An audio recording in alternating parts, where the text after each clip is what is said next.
നമ്മളെ ഇവിടെ മറ്റേ ഒരു ദിറംസിന്റെ എന്തോ ഒരു പരിപാടി ഉണ്ട്. എന്റെ സംഭവം ഒരു ദിറംസ് നമുക്ക് എന്ത് ചെയ്യാൻ പറ്റും? ബോട്ട് യാത്ര നടത്താൻ പറ്റും.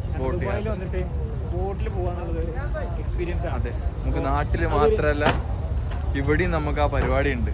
ബോട്ടിംഗ് അത് ഇവിടുത്തെ ഒരു ടൂറിസ്റ്റിന്റെ ഒക്കെ ഭാഗമായിട്ട് ഒരു മെയിൻ ഹൈലൈറ്റ് ചെയ്യുന്ന. അതെ, ഈ പരിപാടി ഉണ്ട്. അപ്പൊ നമ്മൾ ഈ പരിപാടിക്കാണ് വന്നിട്ടുള്ളത്. വന്നും കാര്യങ്ങളും നമുക്ക് ഷൂട്ട് ചെയ്യാൻ പറ്റും. നമ്മൾ പറഞ്ഞു തരാം. അല്ലെങ്കിൽ റിട്ടേൺ പോകുമ്പോൾ നമ്മൾ കറക്റ്റ് കാണിച്ചു തരാം എന്തൊക്കെയാണ് സംഭവങ്ങളെന്നൊക്കെ ഉള്ളത്. ഇതാണ് ബോട്ടിന്റെ അവസ്ഥ. ഇതാണ് നമ്മളെ ബോട്ടിന്റെ പരിപാടി. ഒരൊറ്റ ദിറംസ് ഉള്ളൂ അപ്പുറാറ്റ് തരാം. നമ്മളിപ്പോ ഇങ്ങനെ കയറി ഇങ്ങനെ പോയിക്കൊണ്ടിരിക്കുന്നേ. ഭയങ്കര രസമാണ് സംഭവം. എന്താ ഭയങ്കര അടിപൊളി വ്യൂ ആണ്. ജസ്റ്റ് കാണിച്ചു തരാം സംഭവം. എങ്ങനെ ഉണ്ടാ പരിപാടി? ഒരു ദിറംസിന് വെറുത്തല്ലേ? അതെ, നമ്മളെ നാട്ടിലിപ്പോ ആ ഒരു ദിറംസിന് വെച്ച് നമ്മുടെ എത്രയായി? അതെ, നമ്മളെ നാട്ടിലിപ്പോ എങ്ങനെയായാലും ഈ പൈസക്ക് ഇത്രയും വ്യൂല് കിട്ടും എനിക്ക് തോന്നുന്നു ചേട്ടാ. ഇത്ര വ്യൂ ഒന്ന് അതെ, നമ്മുടെ നാട്ടിൽ അങ്ങനെ ഇത്ര വ്യൂ ഒരു സെറ്റപ്പിൽ നമുക്ക് പോകാൻ കഴിയുമെന്നറിയില്ല. നമ്മുടെ നാട്ടിലുണ്ട് ബോട്ട് ചട്ടിന്ന് ഇപ്പോ കൂട്ടായിലൊക്കെ ഉണ്ടല്ലേ. പക്ഷെ ഇത്ര വ്യൂ ഒന്നും ഒരിക്കലും പ്രതീക്ഷിക്കരുത്. ഒരു ഉറുപ്പിക്ക് ഞാൻ സത്യം പറയാലോ, എനിക്ക് വെറുതെ തോന്നി. നമ്മുടെ നാട്ടിൽ ഇപ്പൊ ഈ ഒരു ഉറുപ്പ് വെച്ച് കാണുമ്പോഴേ ഇത്ര നല്ല വ്യൂ ഒരിക്കലും നമുക്ക് പോകാൻ കഴിയും. ഒരിക്കലും കമ്പയർ ചെയ്യാൻ പാടില്ല. ഇതുവരെ കണ്ടത് ദുബായിന്റെ ഫേസ് ആണ്.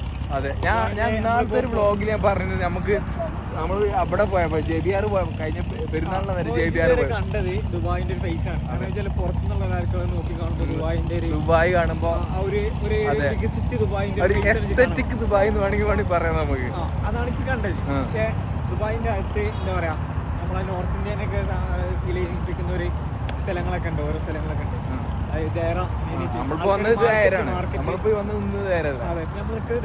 വേറൊരു മുഖമാണ്. ഇതിന് വേറൊരു മുഖം കൂടെ കാണാണ്ട്. പാകിസ്ഥാനികളെ കൊണ്ടും കറുപ്പന്മാരെ കൊണ്ടും അതേപോലെ നമ്മളെ നാട്ടിലെ കാസർഗോഡേരും ഒക്കെ വാണിജ്യത്തിന്റെ ഒരു മെയിൻ ഏരിയയാണ്. ദുബായിന്റെ മെയിൻ വാണിജ്യ കേന്ദ്രമാണെന്ന് പറയാം. കാരണം വാണിജ്യം എന്ത് വേണമെങ്കിലും ഉമ്മാനല്ല മാപ്പാനല്ലാത്ത എന്ത് സാധനമാണെങ്കിലും നമുക്ക് ലോകത്തുള്ള എന്ത് സാധനം കൊടുത്തിട്ട് അവിടെ വിൽക്കാനും പറ്റും. കാരണം ആൾക്കാർ നോക്കിക്കാണുന്ന, ലോകത്തിലെ വാണിജ്യക്കാർ നോക്കിക്കാണുന്ന ഒരു മാർക്കറ്റാണ്. രാത്രി എന്താ അവസ്ഥ ഉണ്ടാവോ? രാത്രി അവസ്ഥ എന്ന് പറഞ്ഞാൽ എനിക്ക് ഉള്ളിൽ നല്ല ഭയമുണ്ട്. കാരണം എനിക്ക് ഇന്ന വിശ്വാസം അതങ്ങനല്ല. കേട്ടറിവൊക്കെ വെച്ച് നോക്കുമ്പോ നല്ല ക്രമങ്ങളൊക്കെ നടക്കുന്ന സ്ഥലമാണ്. പക്ഷെ ഉള്ളില് ധൈര്യം സംഭരിച്ചു നമ്മളൊരു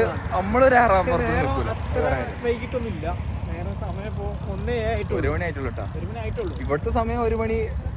ഇവിടെ 1 മണി അങ്ങനെ ഒരു ടൈമാണ്. കാരണം നമ്മുടെ നാട്ടിലെ മാതിരി 8 മണിക്കൊന്നും ആൾക്കാർ കയറി കിടന്നുറങ്ങുന്ന വീട്ടിൽ നൈറ്റ് ലൈഫ് എന്താണെന്നുള്ളത് ഇവിടുത്തെ ആൾക്കാർ എന്ത് ചെയ്യുന്നുണ്ട്, മാക്സിമം നൈറ്റ് ലൈഫിനെ യൂട്ടിലൈസ് ചെയ്യുന്നുണ്ട്. അത് ടൂറിസ്റ്റ് സപ്പോർട്ടീവ് ആണ് ഗവൺമെന്റ്. നമ്മളെ ദുബായിട്ടോ നമ്മള് മൊത്തം ഓൾ ഓവർ UAE കാര്യമല്ല പറയുന്നത്, ദുബായിന്റെ കാര്യം പറയാം. ഇങ്ങനത്തെ കാര്യത്തിലൊക്കെ നമ്മളെ നാട് ഡെവലപ്പ് ആവാൻ വേണ്ടിട്ട്. കാരണം നൈറ്റ് ലൈഫിനെയൊക്കെ സപ്പോർട്ട് ചെയ്യുന്ന കാര്യത്തിലൊക്കെ അതിനുകൊണ്ട് ബെനിഫിറ്റേ ഉണ്ടാവുള്ളൂ. പക്ഷെ നമ്മളെ നാട്ടിലത്തെ എന്താ പ്രശ്നം എന്ന് വെച്ചാല്, നമ്മളെ നാട്ടിലത്തെ ആൾക്കാര് അത് വേറെ രൂപത്തിലിട്ട് യൂട്ടിലൈസ് ചെയ്യുമ്പോഴാണ് ഇവർ ഇതിനൊക്കെ എന്താ പറയാ അവിടെ നടക്കുന്ന വേറെ പരിപാടികളാണ് എന്നുള്ളതൊക്കെയാണ്. അപ്പൊ ഇതൊരു മെയിൻ കണ്ടന്റ് എന്ന് വെച്ചാൽ ഇതൊരു ഇസ്ലാമിക് കൺട്രിയാണ്. അതെ, എന്ന് പറഞ്ഞത് ഒരു ഇസ്ലാമിക് ബേസിൽ പോകുന്ന, ഇസ്ലാമിക് റൂളിൽ പോകുന്ന ഒരു കൺട്രിയാണ്. ഇവിടെയാണ് എന്താ പറയാ ഇത്രയും ഫ്രീഡം കൊടുത്തിട്ടുള്ളത്. പിന്നെ അങ്ങനൊന്നും അല്ലാത്ത സർവ്വസ്വതന്ത്രമുള്ള നമ്മളെ നാട്ടില് എന്തുകൊണ്ടാണ് നടക്കുന്നത് എല്ലാം. ബട്ട് അതിലൊരു റീസൺസ് ഉണ്ട്. നമുക്ക് അവിടെ സൗകര്യങ്ങളും അല്ലെങ്കിൽ അങ്ങനത്തെ ഫെസിലിറ്റീസ് അവർ കൊടുക്കുമ്പോൾ നമ്മുടെ ആൾക്കാരത് വേറെ രൂപത്തിൽ യൂട്ടിലൈസ് ചെയ്യുന്നത്, അതും കൂടെ നമ്മൾ നോക്കണം. കാരണം രാത്രി കാലങ്ങളിൽ ഇപ്പോൾ അങ്ങനെ എന്തെങ്കിലും ഒരു സംഭവങ്ങൾ നമ്മുടെ നാട്ടിൽ പ്രാബല്യത്തിൽ കൊണ്ടുവരികയാണെന്നുണ്ടെങ്കിൽ, ഇപ്പോൾ കോമൺ ആയിട്ട് നടന്നു വരുന്നത് രാത്രി അവിടുന്ന് അത്ര ഇത് പിടിച്ചെടുത്ത് രാത്രി അവിടെ ഡ്രഗ്സിന്റെ ഉപയോഗം, അങ്ങനത്തെ സംഭവങ്ങളൊക്കെ നമ്മുടെ നാട്ടിൽ ഒരുപാട് കേൾക്കുന്നതാണ്. ഡ്രഗ്സ് ഒന്നും ഒരിക്കലും ഇവിടെ സപ്പോർട്ട് ചെയ്യുന്ന സംഭവമല്ല. ഡ്രഗ്സ് നല്ല അതിൽ മെയിനായിട്ട് കോൺസെൻട്രേറ്റ് ചെയ്യുന്ന ടൂറിസ്റ്റ് എന്താ പറയാ, ഇവിടുന്ന് ഇപ്പോൾ ഒരു ഇന്ത്യക്കാർ ഒഴിച്ച് നിർത്തി കഴിഞ്ഞാൽ ബാക്കിയുള്ള കൺട്രീസിന്റെ ആൾക്കാരെ കൊണ്ട് എന്താ വെച്ചാൽ ഇതിൽ മാക്സിമം നോക്കുന്നത് ഇവിടെ അധ്വാനിച്ചിട്ട് ഇവിടെ തന്നെ സ്പെൻഡ് ചെയ്യുന്ന നോക്കുന്നു. അങ്ങനെയാണ് അവർ ശ്രമിക്കുക. കാരണം ഉദാഹരണത്തിന് ഇപ്പോൾ നമ്മളൊക്കെ വർക്ക് ചെയ്യുന്ന UAE-ലൊക്കെ അറിയാൻ പറ്റും. ഫിലിപ്പൈൻസ് ഒക്കെ ഉണ്ടാവും.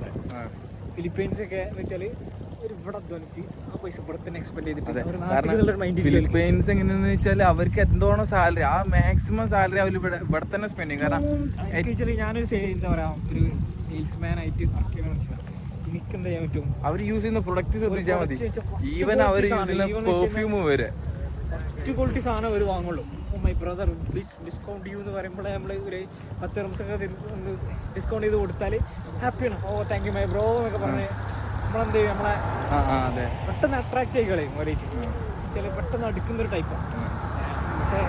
അവർക്ക് വേണ്ടി ഇവര് ഈ ഇവിടുത്തെ ഗവൺമെന്റ് നല്ല സപ്പോർട്ട് ചെയ്യും. കാരണം ഒരുവിധം ഫീൽഡിലുള്ള എല്ലാരും അവര് ഇൻവൈറ്റ് ചെയ്യുന്നുണ്ട്. ഫിലിപ്പൈൻസ് നല്ല ലൈക്കായ ആൾക്കാരാണ്. കാരണം ഇവിടുത്തെ ഗവൺമെന്റിന് അതിനെ കൊണ്ട് ബെനിഫിറ്റ് ഉണ്ട്. കാരണം ഇവിടുന്ന് നയിച്ചിട്ട് ക്യാഷ് നമ്മുടെ നാട്ടിൽ എന്ത് ചോദിച്ചാൽ ഇവിടെ നയിക്കും. ഇവിടെ നയിച്ചിട്ട് എന്ത് ചെയ്യും, ഒരു ദിവസം നാട്ടിൽ പോയിട്ട് ആ പൈസ പൊട്ടിക്കും, പണിയെടുക്കും. അതാണ് റൊട്ടീനെ നടക്കുക. അത് അങ്ങനല്ല, അത് ആ പൈസ ഇവിടെ ചെലവഴിക്കണം. പക്ഷേ മലയാളികളൊക്കെ ഉണ്ട് കേട്ടോ, പണി ചെലവാക്കും അവിടെ ചെലവാക്കും അങ്ങനെ. പക്ഷെ ഇപ്പത്തെ ജനറേഷനൊക്കെ അടിപൊളി. കാരണം നമ്മളെ നാട്ടിൽ നിന്ന് എല്ലാ ഫാമിലീസിനും ഇങ്ങോട്ട് കൊണ്ടുവരുന്നു, ഇവിടുത്തെ സെറ്റിൽ ആവാൻ നോക്കുന്നവരുണ്ട്. അതൊക്കെ ഓരോരുത്തരുടെ സിറ്റുവേഷൻ അനുസരിച്ചാണ് കാര്യങ്ങളൊക്കെ. തോന്നുന്നത് ഒരു ശാശ്വതമായ ഒരു ഐഡിയ അല്ല. കാരണം നമ്മളെ രാജ്യമല്ല വേറെ രാജ്യം. അങ്ങനെ ഈ പൈക്കോന്റെ വെട്ടിങ്ങട്ടൊക്കെ പഠിപ്പിച്ച് പൈക്കോ എന്ന് പറഞ്ഞാൽ നാളെ പൈക്കോ ജനാധിപത്യ രാജ്യം കൂടെ അല്ല. അതെ, രാജ്യകൽപ്പനക്ക് അവര് നമുക്കൊരു ബാൻഡ് തന്നു കഴിഞ്ഞാൽ കഴിഞ്ഞു. പിന്നെ പറഞ്ഞാൽ ഈ കെട്ടെടുക്കാൻ പോവാ, കഴിഞ്ഞ് പരിപാടി കഴിഞ്ഞു. പിന്നെ നമുക്ക് എന്ത് ചെയ്യാൻ പറ്റില്ല, അങ്ങോട്ട് വർത്താനം പറയാൻ പോലും പറ്റൂല. നമുക്ക് ഇങ്ങനെ അഗ്രിമെന്റ് ഉണ്ട്, അഗ്രിമെന്റ് ഒക്കെ ജസ്റ്റ് ഒരു അസാധുവൊക്കെ എന്ന് പറഞ്ഞാൽ കഴിഞ്ഞു. അപ്പോൾ നിയമങ്ങൾ എപ്പോൾ മാറാൻ പറ്റും, എങ്ങനെ മാറാൻ പറ്റും ഒന്നും നമുക്ക് പറയാൻ പറ്റൂല. ഒക്കെ ഒരേ കയ്യില്ല. ഏതായാലും ഇവിടുത്തെ വിശേഷങ്ങൾ എന്താ നമ്മളിങ്ങനെ നടന്നുകൊണ്ടിരിക്കുന്നത്, ആ മാർക്കറ്റ് ആ ഭാഗത്തോട്ട് നടന്നുകൊണ്ടിരിക്കുന്നത്. അതിൽ കാണിച്ചു എന്തെങ്കിലും കിട്ടുകയാണെന്ന് നമ്മൾ കാണിച്ചു തരാം. വരിക. അപ്പൊ എന്താ ബോട്ടും പരിപാടിയൊക്കെ കഴിഞ്ഞില്ലേ? നമ്മള് ധൈര്യ പോയിട്ട് എന്തുണ്ടായി?